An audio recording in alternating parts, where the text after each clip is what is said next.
There's no place to escape to. This is the last podcast. On the left. That's when the cannibalism started. What was that?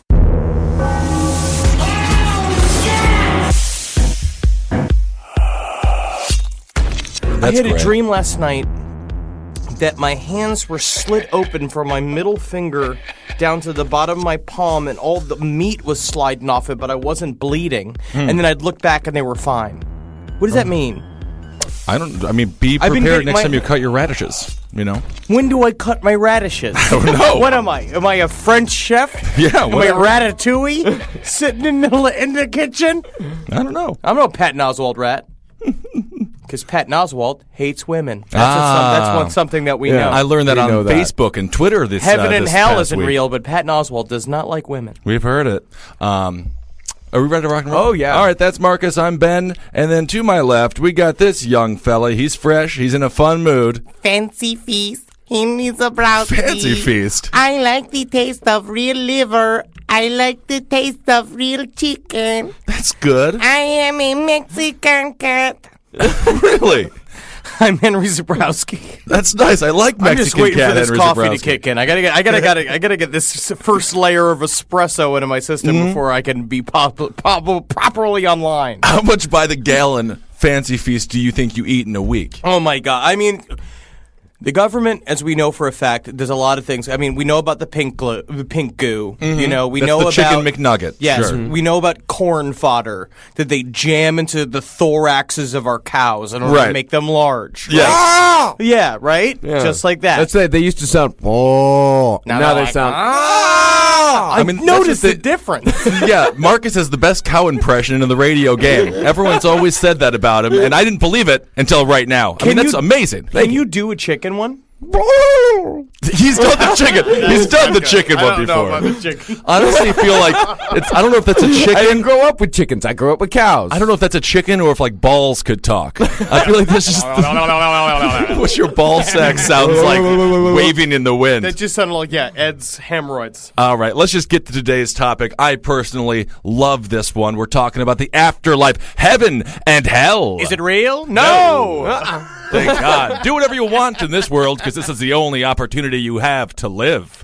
We sat down and we watched an amazing new documentary on the Sci-Fi Channel that just came out like last week called The Life After Death Project, which was, I love me some ghosties. Of course. You know, I love things that go creepy crawly in the night. And I saw a bit about this on 4chan. Someone had posted that this special was coming up. And then I listened to Paul Davids, who is the director and writer of the documentary And you on listened Coast to Coast. And very highly interesting stuff. This is one of the most illuminating documentaries. We watched about an hour of it together. Yep. That was nice. It was fun to We have had a little nice afternoon together. alone time together. Because because I don't have a full couch, I just have a love seat. So it's like our butts were touching. Our butts were as touching. we were watching it, And which then- is kind of Good. nice. Yeah, we just slowly got closer and closer as the couch got more and more exhausted from holding our weight. And what's it weird just, is- went down like it was a sinkhole. Your skin adopts things. Like your skin Like the thing. I Yeah. felt my leg becoming indistinguishable from your leg. Right, As yeah. we sat because your skin just kind of slides over. Does that happen with women? I don't know. I'm not sure. I've never been with one, but as soon as I experience that, I'll let you know. But I'll tell you, we were watching a documentary on life after death, but we were just sitting right there in heaven. weren't Loving we? it. Yeah, I Loving mean, it. if there was Loving a hell, I didn't know it because I was sitting there with my best friend. That's right. So let's go to the beginning of this documentary. A fellow named Ackerman. There's a very famous horror movie memorabilia collector named Forshay Ackerman. Seems like probably the coolest guy of all time. I mean, coolest / loneliest. Yeah, just because yeah. he lived in a world of just monster heads. I mean, he had his best friend, confidant, advisor, and caregiver, Joe Mo. Joe Mo let's just say is madly in love with Mr. Ackerman. Yes, he is. And He's like a lurch. He's like a Yes. big gay lurch. And whenever they would cut to him in the documentary, it would be him just going like, "Oh, Forey and I when I washed his feet, I love the playful smile. that go on his mouth. I don't know what the accent was. Yeah, it was a good impression though. He has like a bowl cut. I think he's Hawaiian. Hawaiian, I always imagine as some sort of weird bastard, some sort of accent between Irish and Japanese. So you're saying the Hawaiian accent is it's a more, bastard it's a little language. bit more like this. Like, have it hey, like this. Oahu. When the lava Marcus, I'm comes gonna say out stick the with mountain. the cows and the chicken impressions. So Ackerman, who's like huge, he's a major iconic horror fella, major collector. And he is a famous atheist. He's he specifically said, like, I don't believe in any of the things that I love. I don't like. He thought that sci-fi was a beautiful dream that men had, and that it was about like our best possible future. Yeah. And he was very famous. He run a thing called Famous Monsters magazine. I know there's gonna be a lot of people cool. like Chris Brown from MacLeod Puppets, who listens to the podcast, is probably a massive fan of Forche Ackerman. This is a guy, he's very important to the horror community. He is. And he said, I don't believe in ghosts, and joked famously to Paul Davids while he was alive when they knew each other, saying like, okay, if there's a heaven and if I go, once I'm done partying with everybody, once I'm done, letting Sammy Davis Jr. sit in my lap. Yeah, finger banging the Virgin, not anymore. Not after Ackerman. That's disgusting. I'm sorry. I'm sorry. And once he's done, he said he'll come by and he'll say hello. And everyone's just like, Forrest, you're hilarious. Yeah. Because that's that was the one thing. What I hate with the way scientists describe people with senses of humor, because every time anyone describes him, he's like, he was prevalent with a joke. He would just say something like, "Oh, he had quite a banal humor about him." There was a great Oprah Winfrey joke, as a matter of fact. Remember that Oprah joke that he told? I forget how it goes, but I'm going to make a new Phantom of the Opera film. yeah, that's But right. starring Oprah, and I'm going to call it Phantom of the Opera. People And all of the sci-fi people. Yeah. It was sort of a situation like if you would play basketball against like Kim Jong-un, like every shot, that's a great shot, Kim. That's a great shot. People were it was a So sci-fi audience. They were just happy to see the 90-year-old man get out there and speak. Yes. He was also known as Forey and the Acker Monster. Yeah, the Acker Monster, and he also he would love put Acker on all of his like address slips, California, like Boris Karloff, Yes. yeah. Yes. So basically, again, he poo-pooed the idea of an afterlife. Heavily poo-pooed it. Poo-pooed. And so they were making a memorial after he died. And sadly, he died at the age of 92. He wanted to be 100 years old, but, I mean... Sometimes you win, sometimes you die at Your 92. body's made out of origami cranes. You're 92 years old. Anything can kill you. And God knows how bad those jokes were going to get. If you're 92 right now, let go. Because in the end, you're taking up all the corn feed. That's our corn feed. Yeah, I've heard that about old people. Yeah, and they're sucking up our pink goo. Sucking up the pink goo, And my eating all cat the food infused hot dogs. Sadly, there are a lot of 92-year-old people eating Fancy Feast right now. No idea it's for cats. No idea. This is some fancy tuna. This is nice. Oh, man. I can't believe they did all these. They pull out all the stops for these cats. So basically, these when they were making the memorial for Forche Ackerman, two Canadian filmmakers went and they were like playfully, they're nerds. They went up to his grave and they were like knocked. They were like, "Oh, hey there, Forey, are you home, Forey? Well. Yeah. And they get back to the hotel and basically they're going to write about how like they visited his grave. And when they go to write in the CAPTCHA to log in securely into their blog, it says Ackerman. Like the CAPTCHA's Ackerman. They're like, okay, they refresh it again and again, and it keeps saying Ackerman. Right. And then she's like, what is going on here? It's like Forche Ackerman. It literally was like, Forche Ackerman's dead. And then the computer behind them, which is really cool in the documentary, they went straight to the room, and they're nerds. And so they're like, we were in our exact same positions. I was here, and Donald was over there. And he's like, I was here. I was here. And so they like cut over, and apparently the other computer fired up into a pop-up window that was like some weird orange circle going like, oh my God, no way. Which is something. That's what it was saying. Oh my God, no way! Yeah, that's what it was saying. Wow. Yeah. So I was gonna make a joke, and the computer just turned on and said, "Hey, Hey there, guys." But So Phantom of the Opera. Oh my God, Ackerman's in the computer. He's making bad jokes on the grave. Oh, this is great stuff. So anyway, but this is kind of a funny thing. So they see the Ackerman thing, of course. So that was the but first as we're watching incident. it, don't forget the name Kissel also popped up. Oh, and I took a picture of it. I'll put it on the thing in terms of synchronicities, and that is part of what there is a scientist here named what's his first They name? were Gary showing a bunch of Schwartz. different like pop-ups. So you have to type in to get to a page or whatever. And Gary- captures. And one of the captures was Kissel? Kissel. One of the captures was Kissel. And I took a picture of it. Yeah, absolutely, I have it. Of course, evidence. But so this Dr. Gene Schwartz comes on, and that's a part of one of his major outlining theories as a proof of the afterlife, and one of those is synchronicities. And through this story of channeling Forrest J. Ackerman's ghost, there is it's crazy. The sort of things that happen are very strange. Paul Davids. It starts with Paul Davids, the documentary filmmaker who made it. Heard that story from these Canadians, and he was like, okay, whatever, But this is a guy who's only done lots of different controversial stuff. And he was like, the last special he did was all on Jesus after he was 13. There's a lot of stories saying about how there was a long time period missing between that and when they finally lost years, nailed him to the tree, and that was when he was in India being with the Mahatma Guru, smoking Thai sticks and writing psychedelic music Exactly. while dressed as a train conductor. And that's a big documentary. Now, this is the Bible I would have really followed. Was that an accurate breakdown of Sgt. Pepper's? Yeah. Yeah, definitely. Yeah. And so they basically, here's the story. He's like, oh, sure.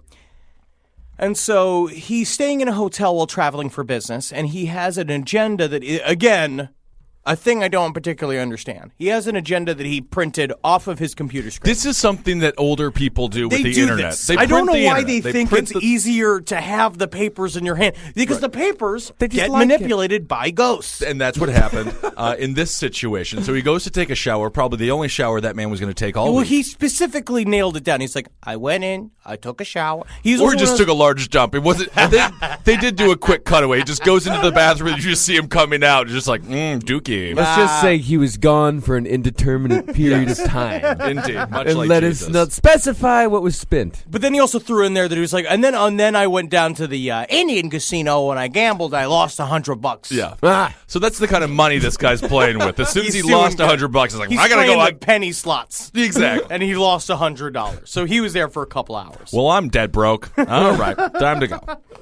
So he gets out of the bathroom. So he gets to the bathroom and he comes up and he finds that on the sheet of paper, one line is really weirdly, hours after he printed it, one line is wet and smeared on the paper. And it is a thing that he wrote on there called "Speak to Joe Amodi," who is some random, I think, a bookie. He doesn't actually Probably. say who it is. But Yeah. then meantime, he's being like, Joe Amodi, that's somebody who doesn't even matter to me. Would say stuff like that. Or just like, you're avoiding Joe, because when you look at more screenshots of your agenda, Joe Amodi's all over it. So it's he's important to you. The sentence was, speak to Joe Amodi about all the money that I owe him. Give me back my son! He's just he's just doing ransom negotiations with Joe Amodi. Right. And so he takes it, finally inside, he's like, okay, this is really weird. He starts taking it to various scientists who look at it. They don't know how it's been changed. It was interesting though, because these scientists, these were real experts. They didn't know what the ink was made out of. They couldn't place it. And they said it that was- the nitrates were found, and the ink that was over it, they said that they found silver nitrates in it that haven't been used in printing since the 1800s. Right. Stuff that's very kooky dooky, weird stuff. I also won't go into all the synchronicities, but then they had several mediums come in, and they said these are the top mediums in the world. Right. And one was named she's from Israel. I'm not believe really her. sure what the name was. It's Yeah. so she's Klingon. She's a Klingon. Yeah. Yes. And so Okay. she went in there and she was they didn't tell her anything. She was just nailing shit. And what I do appreciate with this specific documentary and this crew of people is that it was run by Gary Schwartz, who is fucking accredited like a maniac. We're talking about one of the head of quantum mechanics for Harvard. This guy who is a real, not just he's got a lot of rings on now. Sure. And because now that he's in charge of this, I forgot what his actual society, he is in charge of this program that specifically studies the afterlife. And he is straight up believes it. Right. He thinks it's real. And because he has his four parameters for why he thinks ghosts are real, which is, there's physical phenomena, like what happened with the paper. And then there's synchronicities. And so, one of the ones was couple of friends were having dinner with Paul Davids. Paul Davids comes over to a friend's house for dinner. He brings a specific bottle of wine. He just goes and buys this nice bottle of wine. Guy goes where the fuck did you get this bottle of wine? He's just like, oh, I got it. I just went to Bevmo and I got it from Bevmo. And he got it and he's just like, well, not only is this an incredibly rare vintage of wine, but it's a rare vintage of wine in the year 2004, which is the year I got married. I served this wine at my wedding. Right? Because we loved it so much. And we had 10 people at our wedding. And one of those 10 people was Forrest J. Ackerman. So it was there we go. That was boom. It's all weird. making sense. But it's not dead proof, but it's a thing that's just what? That's just, why would it connect back? And there were so many stories like that. And then the next one was the idea of mediums picking up on it, sure. Specifically these hypersensitive ones. And they were hot 45-year-olds. So you were fully engorged at this point. I was just totally on board. I'm in. Yeah. I'm in. And then do you remember the old gypsy woman that we went to in the West or in the East Village? I believe you didn't believe her. Well, it's different. She had eye tumors. Yeah, her tear ducts were inflamed. She had eye tumors, and we could see her game room. And I think a couple of kids running around it there. And the last one was scary. this sort of technological research that he believes it proves it entirely. What he has is this machine, and what he's been working on for years and years is a way to properly measure ghost activity. He has an actual ghost machine? He has a ghost machine, which is it is a machine that detects photons inside of a box that's inside of a box that's inside of a box that's inside of a box. And the idea is to create perfect darkness and perfect non-activity in the space that this photon thing was. And then what he does now, it's strange, but he sits in a room and asks ghosts questions and then watches the things go bleep, bleep, bleep, bleep, and this photons show up in this totally dark space. That's cool. And so it's and then he started believing he was speaking with Forrest J. Ackerman. And the thing was, which was really crazy, is all these mediums and all these people who have had no communication about this man all said the same thing. He's very funny. He's having fun with you. This whole thing is fun for him. He's showing up. He loves to play it. He's figured it out. He wants you to know that he's communicating with you, and he wants you to know that he's there. There's an afterlife. He's living in something. And the people that moved into his house after he died, of course, I don't know what they did with all of his... what a fucking dickhead! What a bunch of dickheads! They just cleared out everything that was in his house. And there were just huge monsters and they just made it this posters disgusting, McMansion, and it's just this dickhead with the fucking Ed Hardy... Yeah. He had actors. He had the cape that Bela Lugosi wore in Plan 9. It's probably and in the he garbage had the somewhere. ring. That was another weird synchronicity, is that the ring that he belonged to him that he got from Bela Lugosi when he filmed, it was it was Dracula versus Frankenstein, I think. He had it, and then they sold it to an estate. The estate sold it to another person who sold it to a guy who were in Europe. Sold it to a guy who worked for a pawn shop. That pawn shop, some weird antiquity store.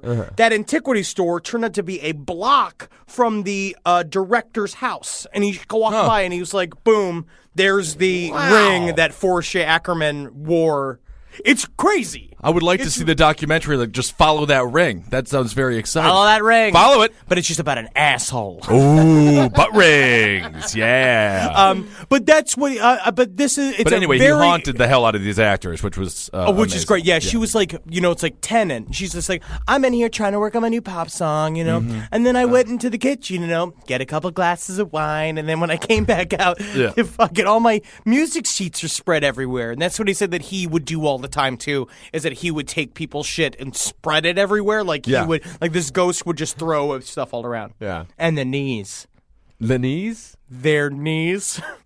Yes. Spread their knees. I see. To lick that vagina with his long 92-year-old ghost tongue. Kind of a Get in ghost. the cleft.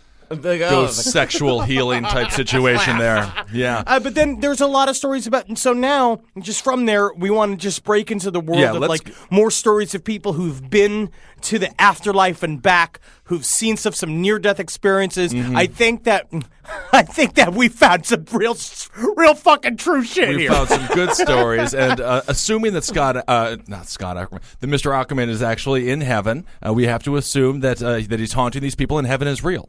So these folks, there was something like it. I mean, there's constant stories. We've talked about them before. You know, there's things like the bardo. You hear a lot about this idea that it's in every single culture that when you die, a part of what your living life is supposed to be is mentally training yourself for the obstacle course that is the labyrinth into the afterlife, which doesn't really make sense why it has to be that way. But it's like there's a lot of stories about like, you know, things you have to overcome. There's also I was reading about the Kabbalah. Recently, and the Kabbalah with their 9 circles is very interesting. Apparently, we're in the last one, the Malcha. I know that you understand what you're reading. I know that there's, but they use the Sounds a Kabbalah. lot like the name of that woman. It's very similar. I just need it written out in just letters. You know? Right, if you could just write it down in letters and tell me how to say the letters, I'll be fine. You know? Yeah. When things get into symbols, you know, it's like I just look at Korean and I'm just like, it's 94999. Is this numbers? Yeah, you sound like You know? Rain Man. Yeah, I understand it.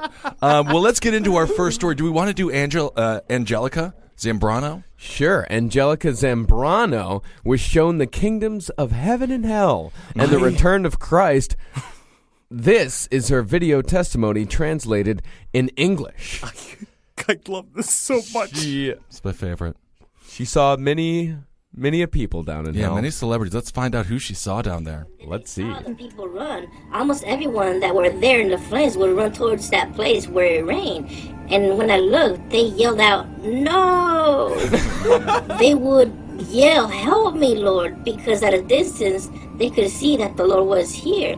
They This said, is her "This in hell, can't where be." God said that And she the had demons to see hell. And the demons would begin to laugh. Then I looked and saw how the flames would multiply. I could see how the worms would multiply in them.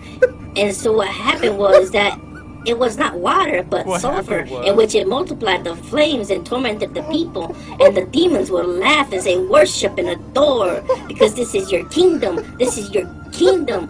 You have to worship. It's your kingdom forever and ever." The demons would say.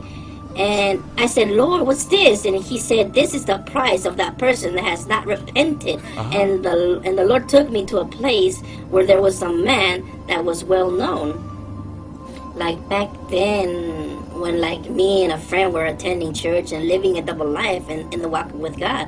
And I would think that all of them that would die would go to heaven. That every person that were there at the services would go to heaven. But I was very wrong. Very wrong. When the Pope John Paul II died, my friends and cousins would tell me that he has gone to heaven.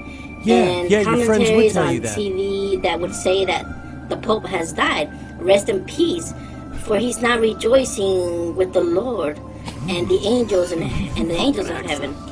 And I would believe all this, but I was lying to myself about all this, and then all of a sudden I would see a man that was being tormented in those flames, and I saw his face, and the Lord showed me his face. And it was the Pope John Paul II. And oh my said, God, John "Look, my Paul daughter, II that is in man, fucking you see hell. there, I love it so John much. Paul to hear II, it. and he's here in this place and being tormented for not repenting." And then I said, "Lord, why is he here in this place? If he was preaching at church and he said, 'Daughter, because no fornicator, no idolater, no money grubber, nor liar would inherit my kingdom.'" Hell yeah, that's right. God's talking the truth, buddy. All right, and of course there's another celebrity in hell. Yes, Let's move on to him.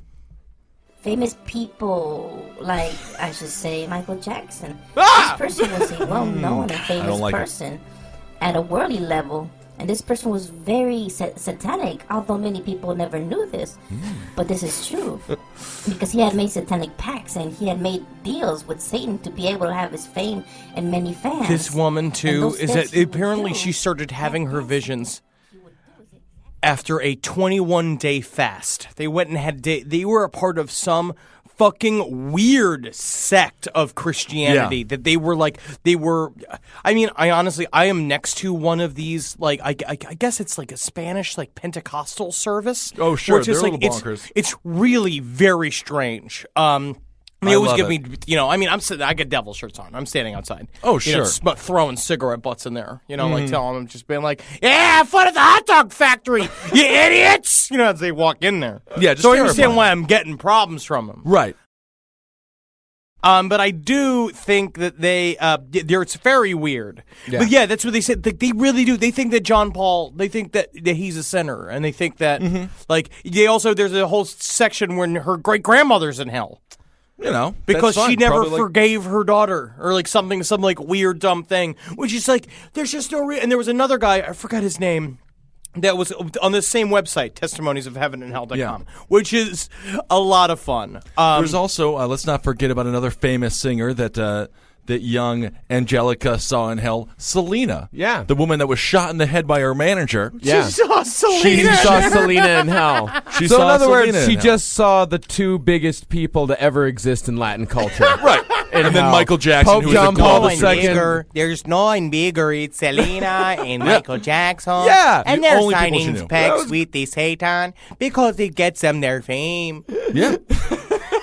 That fucking, I was so That stoned accent's last night. amazing. I got so stoned, and I watched about 45 minutes of that. There was It's an hour. And There's 20 an hour and 20 minutes of footage. This isn't this is translation. This is not. The little girl is speaking in Spanish, and what you hear is a translator who I think is putting her own spin on things. Well, Could be. It's not a he. It's not a she either. It's a he, because he also does the mother, and then you listen to him pitch his voice up for the daughter. Like when it's the same dude doing the whole thing. He's a pro. He's a showman. What's the torture that Pope John Paul is going through? I mean, is it a pineapple in the butt, or what's What I happening? like to think. It was worms. It was Yeah, it was worms the are eating his worms. flesh. Okay. She said the same thing, that each one of them had a patch of metal in them that was unaffected by the worms. Okay. But then, worms were crawling. They said there were a bunch of demons were raping her grandmother, and that worms were, eating her face and her ass.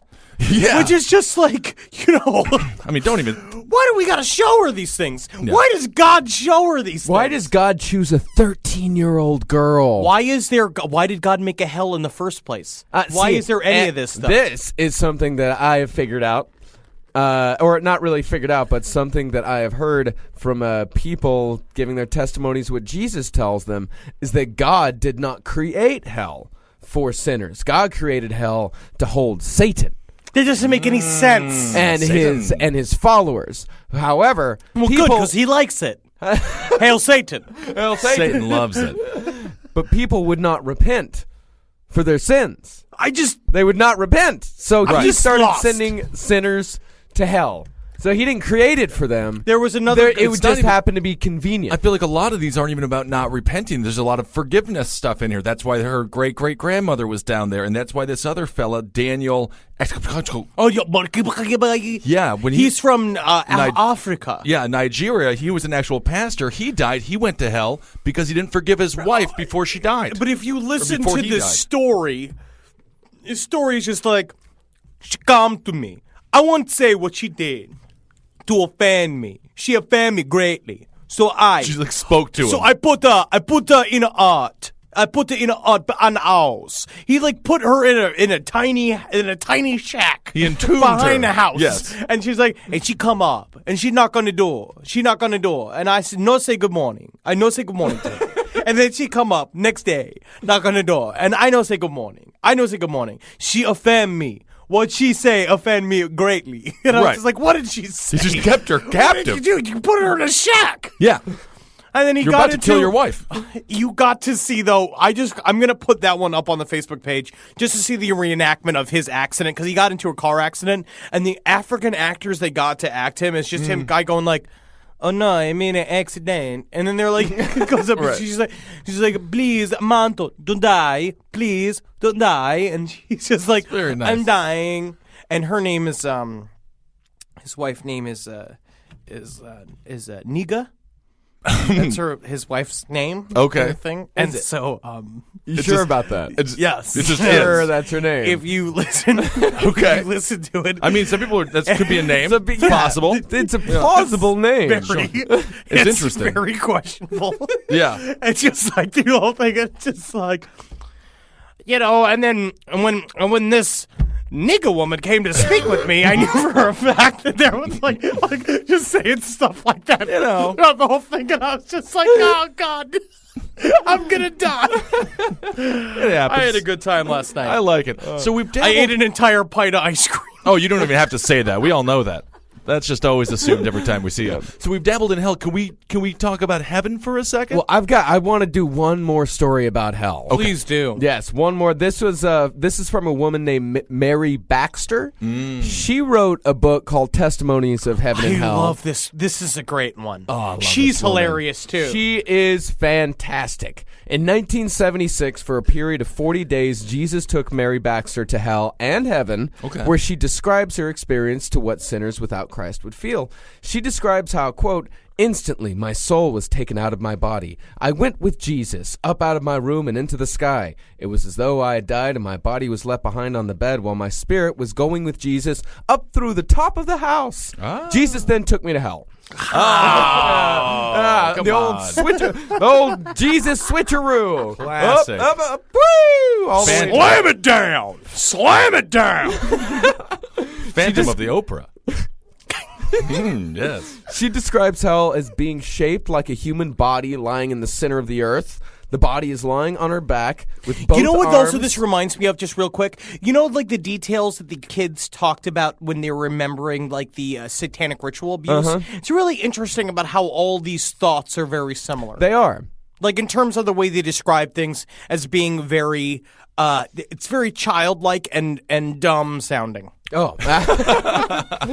Yes, Jesus said, "As I have a body of believers, so hell has a body of sin and death with many chambers of torment." Nice. And this, she saw, I love this. She describes strobe lights and ugly snakes slithering about. Oh, she hated the 70s. This is my, Oh, yeah. If she was in 1992 in the meatpacking district. That's rough. It's a This is rough my go. favorite. There was a preacher who was about 6 feet tall, and his skeleton was a dirty, grayish color, like a tombstone. Parts of his clothing still hung on him.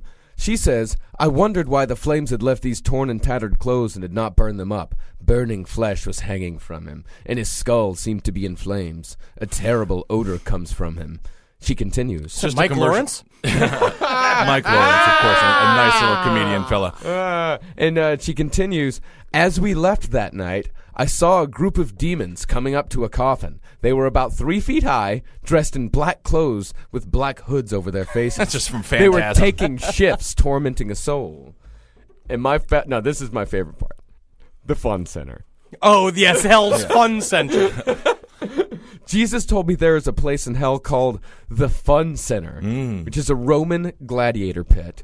And in this Roman gladiator pit, Satan watches a pawn. And he's a lot like, the Satan. Do you remember that old movie Legion? It was the old movie Legend. It's just like him. It's just everything that she has is just, she just watched a bunch of horror movies, and these are fucked up nightmares. Yeah. And she And of course, says, Gladiator as well, because she loves Russell Crowe. Yeah. And what she says, what happens in the Fun Center is that people who led good people astray in heaven are tormented by the people that they themselves did lead astray. What I also love is they make this case of Satan a lot of times in these things that it sounds honestly just like the U.S. government, where they would take a good person. They say the one example is that first guy who was a pastor, where they took this good person. Satan sent him a bunch of demons to tempt him, and got him going, get him tempted, and then just killed him. Yeah, Satan killed gotcha. him. And same thing like what we did with the Boston Marathon. Think about it. What confuses me about this, though, and maybe you'll have some answers, is are these people that are torturing the tormentors, the people that were tortured on Earth and tormented by these people and now are tormenting these folks, is that their heaven? Jesus did not specify. I just feel like it's very She confusing. just said, I agree. Yeah, I Hitler agree. should love it down there. Right. Right? I would think so. Well, him and Pope John Paul and Selena. I mean, that's the thing. If you want a good concert, go to my hell. God. Michael Jackson, Selena. Selena. Michael Jackson. That's You about got it. But who else do you need? Hitler and Pope John Paul. Fucking Selena. right? And they're laughing. All the way to the hell bank. And here's an example of Jesus being an asshole. One night he brought her to hell and said, "You must experience hell fully." Why? And Why, though? She said, "I looked at myself and saw that holes were beginning to appear all over my remaining flesh. I began to turn a dirty gray color, and gray flesh fell off me. There were holes in my sides, my legs, my hands, And then I my started arms. getting Botox with Dr. Zismore. Thanks, Dr. Zismore. I cried out, 'Oh no, I am in hell forever! Oh no!'" That's what you say when you're in hell forever. That by the way. is a direct quote, by the way. Oh no, I'm in hell forever. And then, Man. and then Jesus stopped it. It was like Oh, that. nice. So that's what hell's like. Go tell the people. I mean, he's So him retarded. and that Castro character are very similar. It sounds like you torture somebody, and then finally you give them a sweet release, and then you're in love with Jesus. Jesus just hurt you terribly bad. What are you talking about? Castro, the fellow who kept the Yeah, women. but I mean, like the kid, they fell for Jesus. All the women did. well, the women that I'm sure that they were religious. No, Yeah, what I'm That's saying so is- retarded because no way a God could exist that would allow them to Well, what be I'm saying is- held captive and raped for 10 years. Well, right? you never know. God What I'm saying is is, not concerned with man. He's asleep at the wheel. yes. No, you torture somebody and then you stop torturing them, and then they love you because you stop torturing them, even though you're the one. Stockholm syndrome. Exactly. Yeah, that's what Christianity is. Yeah. It's just a bunch of Stockholm. And then finally, after all this time in hell, he finally brings her to heaven. That's nice. And he says, the angel says, "Behold, the power and might and majesty of God. Let me show you the place he has created for the children." God. And all at once, there was a large planet looming before her, a planet as large as Earth. Oh my God, the Mormons were right. Interesting. The Lord explains what happens to aborted babies then. Oh, what happens? That's his opener. I mean, I think it's just what was on her mind. Oh, at the yeah. time. Well, no. First, we take the scissors out of their necks. Yeah, come on, what happened to aborted babies? It's like, well, Elvis turns them into coleslaw. That's something. Nibbles them down. My angels go down and bring the children to me when they die. I have a place where they can grow, learn, and be loved. I give them whole bodies and restore whatever parts they are missing. But isn't that A better bunch. than being alive? So much better. Right? So much better. Yeah, they're really making a pro-choice You're in argument heaven here. already, and you have a glorified body. He says, "I give them glorified bodies." Yeah, look at our bodies. Look at a bunch of exactly. pancake batters, Bunch like of a- shot into a bunch of dirty pants. Oh my God. Aborted babies looking like Dwight I look Howard like up a. there. I look like a half-eaten corn dog stick. It's just sad. It's so sad. Marcus, can you throw out one more behold, please? Because I really enjoyed when you said that. Behold. That's great. I just pictured an angel just practicing in the mirror, like, I'm gonna get my behold right today. Still not quite there, Sammy, but No, too you're dark. screaming it. You're screaming it too much. I was like, behold, behold. Now you're just kind of whispering it I strangely. think I'm not going to say that. I just don't think you're a right fit. You know what? Try sucking on a couple of lozenges and come back in 3,000 years. We have eternity. So. And there is another wonderful account of heaven. This is written. It's a Christian book written by Mr. Todd Burpo. Yes, Todd Burpo and I believe his son Colton Burpo. Yep. And it's called. What fucking country is Burpo from? The Burpos, I believe they're American. Is that Italian? Is that Italian? We come from a long line of Hey, Burpos. God, it's a tough name to be proud of. Burpo. You're a Burpo, son. Go out there and act like it. Okay. Hey, little girl, why don't you come here and touch my nuts? By the way, this was a #1 New York Times bestseller. Sure. It's called "Heaven is for Real: A Little Boy's Astounding Story of His Trip to Heaven and Back." Burpo. God, nothing. Fucking retarded. Like the kid wasn't gonna have a hard enough time anyway in life with the last name Burpo. His Now name's he's the weirdo who went to heaven at Colton 4. There was also like Angelica would talk about, and the angels, they come with me to school. Like she was, what a fucking nuts person. Also, I mean, forgot to she's say that, schizophrenic. that they told her, God told her they were going to kill her on the 20th day. And I went to my mother and I said, "Oh, mother, they're going to kill me in the 21st day." And they laughed and I laughed and everyone commented like, "Why are you laughing? You are going to be dying." And I was like, "No, I get to go see the Lord." And they're all laughing and we laughed. That's And good. I It's a gave all funny my joke. things away. And very it's like a funny joke. 16-year-old girl that just got taken there, and she's like, the mother's telling all the relatives, it's like, the Lord's going to kill her in a week. You know, Isn't and they're this all like, exciting? yay! You know, it's like, I was sitting there thinking about, like, these people live in a house. These people like all sit. These people you go to school with, they could be working at Sweet Leaf next door right now. They could be like making coffee, looking and seeing a giant centurion angel in front of them with giant wings, just going like, soon. Yes, very soon you will be with me. Well, I've got to make this espresso, so I don't have time to deal with you right now. Scares the shit out of me. It's terrifying. All right, go back to Burpo. Yeah, Burpo. So, Colton, that he says that during the months after emergency surgery, he began describing events and people that seemed impossible for him to have seen or met. Examples included. You know what that means? Ritalin.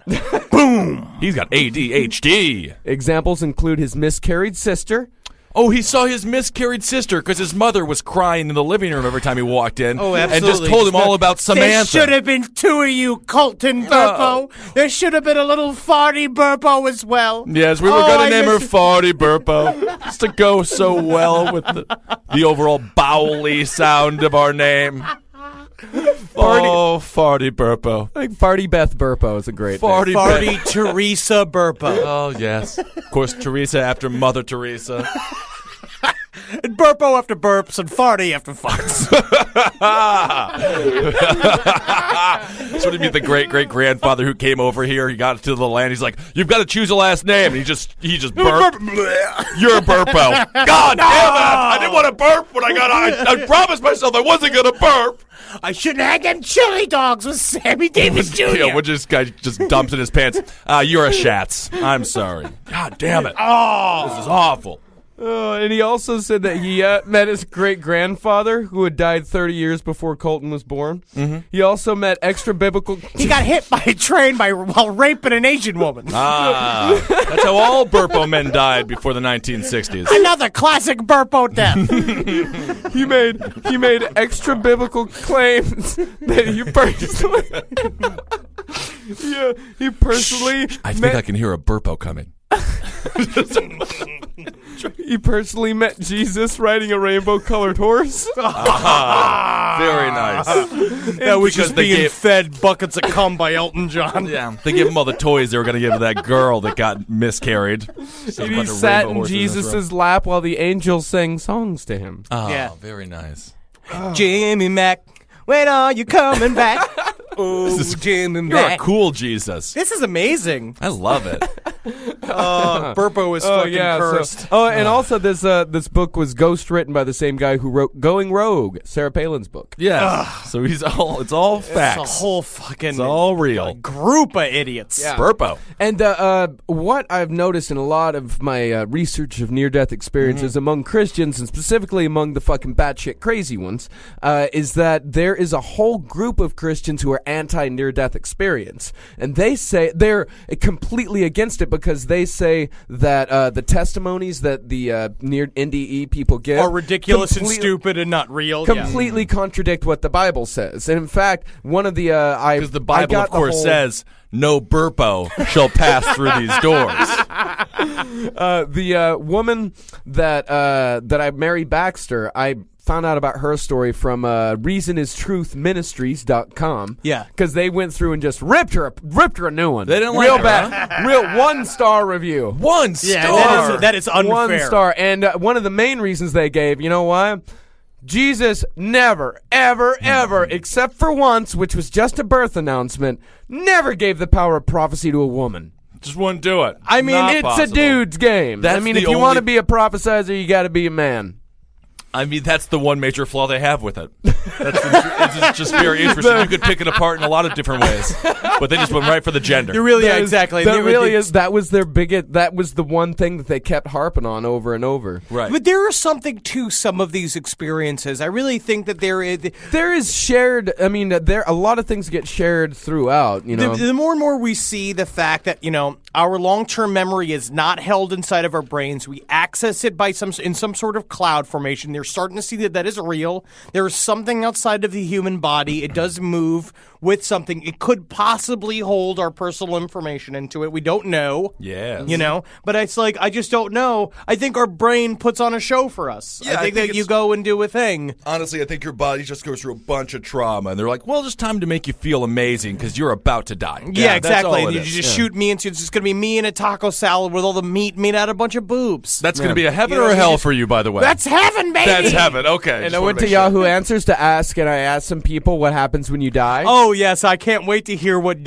Yahoo Answers responds with. They tend to be right. And Mosen says, when you die, your chemical and electrical charge of your brain dies, so nothing after it. Nothing. Fascinating. And I think that's the best answer. Yeah. Okay, I mean, definitely. Well, that's true, though. A lot of drug addicts, when they go through, if you like OD on heroin and stuff, a lot of drug addicts just say they've experienced nothing because their brain's all, dripped full of all the liquid, all the serotonin, all those things are already gone. Well, I had a very interesting mushroom experience speaking with an otherworldly entity. Oh, yeah? Yeah, absolutely. And What so happened? I spoke with the Big Lebowski. You did. I did, yeah. And he said he came to me in a form that he thought would not upset me in a form that I could understand. So he was a burrito. Hello, Benjamin. I don't know if you're aware of this. Henry has a bit of a weight issue. And that's why we make fun of him so the very time. much. All the time. It's okay. Don't. I'm going to die early. No, you're not. No, you're not. You're never going to die. I had chest pains yesterday Why? because I'm stressed out. Why are you stressed? Because the world's falling apart. Well, that's true. Yeah, that's very true. It's very true. An Irish girl told me, when I conk, the government people will have to bury me because I don't have any family. Cool. That's the worst afterlife yet. That is definitely what will happen when she dies. Yeah. That's what's called being an Irish family. It's just Yeah. being a single, alone woman living in a bog. And I found one, what should I tell my 10-year-old daughter about what happens when you die? Because her grandfather is dying. Yeah, of course. And there's so many people that are like, you know what, just tell her the truth. Just have her read the Yeah, Burpo book. Yeah, it said, never lie to your children. They will always remember. Instead, be honest but age appropriate. Go to John 11:13. Show her what Jesus said about death. He compared it to sleep. As she grows older, you can go to Ecclesiastes 9, 5, and 10, which goes into details about the condition of And the the dead. soul is torn asunder by thousands of hooks. They go and the hot dog meat from the brain is turned into a burrito for Satan himself. That's the thing. As soon as my kid asks me, like, what happens after you die? I'm going to be like, well, let's see what Clive Barker has to say about it. Shall we? Turns out a lot of pins are involved. And one more thing. Someone asked, do you want to see what happens after you die? It was written by some sad bastard. I really want to see what happens when I die. I want to die right now. My life is miserable. Why should I stay alive? My life is miserable. There's no need for me to stay alive. I'm very excited to see what happens after I die. I want to see it right now. I deserve it as much as I would Pussy to alert. in this crappy life on this crappy Nerd earth. alert. And user Banana said, and that's in all caps, you need to get laid. Pull your head out of your ass and get me my burger and fries. You're a loser only if you choose to be one. Well, that's the only Yahoo answer I've ever agreed with. see like a 50-year-old black dude with like an afro just been like, come on, man. What you need to do is learn how to dance. Ain't no reason to be sad. Get some boogie in your step. You get a boogie in your step, then them clouds just boogie away. Oh my God, that banana black man is right. He is right. I like his style. I can't believe that I met Banana at just the right time. This is ladies' night, and it's feeling right. Let's wrap it up. Well, here. not. What a great conversation, guys. Yeah. Fun having it now. All right, that's Just sit back and enjoy the view. Yes, indeed. So hail Satan, everybody. Can we be the new view? That would be great. Of course we can.